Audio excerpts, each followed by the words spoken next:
Hello Internet, my name is Lave, and this week I watched Bad Santa 2, which is directed by Mark Waters, who has had some hits, most of them all family-friendly films. Yeah. I was, however, interested to see what he could do with the Bad Santa follow-up, which once again stars Billy Bob Thornton as Wille Sokes. Wille Sokes, I just got that. So Willie is back and is reunited with his former partner, his angry little associate Marcus, once again played by Tony Cox, who upon early release from prison is hired by a new associate played by Kathy Burke to track Willie down so that they can rob a charity organisation in Chicago. Unfortunately, this means that Willie has to don the Santa suit again so that they can case the joint and figure out a way of breaking into this safe and stealing $2 million. And despite his best efforts to get rid of him, Thurman is still following him around like a lost little puppy. So I was really apprehensive about this film because I really liked the first one. I just was worried that they'd left it too late. I think the first one worked really well because they cast Brett Kelly as the 8-year-old Thurman Merman.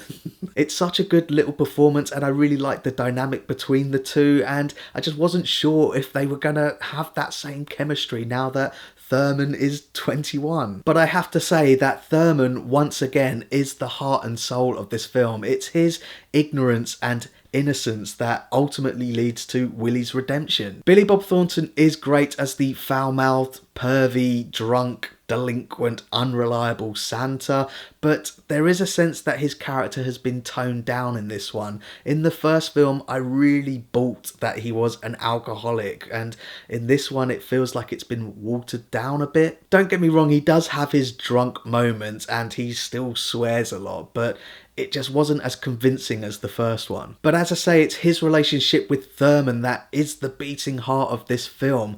Underneath his self-loathing, miserable personality, I really get the sense that he does care for Thurman, and you've got to give props to Billy Bob Thornton for that. That part of the narrative really works for me. In terms of the rest of the film, it does feel like they're just following the beats laid out by the first one. I did really like the banter between Willie and Marcus, and I did like Kathy Burke as the new associate. I'm not going to spoil exactly who she is, even though they have in the trailers. There are some new characters which were a bit hit and miss. I really like Christina Hendricks as Diane Hastings, the owner of the charity, with a bit of a kinky side to her. Her husband, on the other hand, played by this guy, really could have been played by anyone else. And then you've got two security guards. I really like Jenny Sagrino as one of them. She gets in a little love triangle between Willie and Marcus, which was quite funny. And then you've got Jeff Scowron as an overzealous security guard who is kind of facilitating the Bernie Mac role. Yeah, wasn't so keen on him. He was a bit cartoonish. And that's how I feel about the rest of the film. It definitely feels more slapstick than the original. I was talking to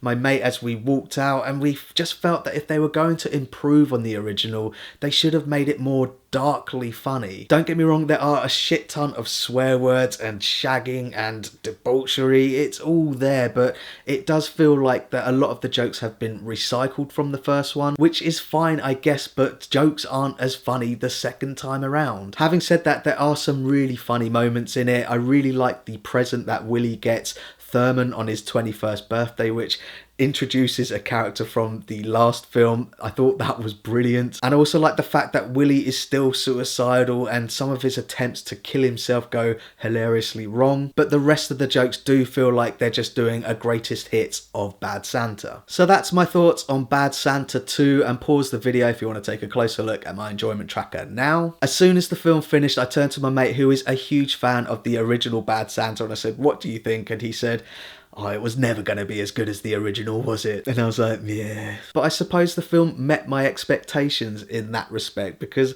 I wasn't expecting it to be as good as the original. I think it's a nice extension to the first one. And I think they've probably done the best that they can do considering the time that has passed. I think it's 13 years since the original. I keep comparing it to something like Dumb and Dumber, which I also really liked when I was younger. Then they waited at least a decade before the sequel. It's not like that. It's not as big a car crash. I wouldn't say that this is a bad film. It doesn't improve at all on the original, but it's still a decent kind of anti-Christmas film, but it's somehow still got a good message in it. So thanks very much for watching my review. I really do appreciate it. If you can, give this video a like and don't forget to share the lave. Get out of here, because I fucking lunch break.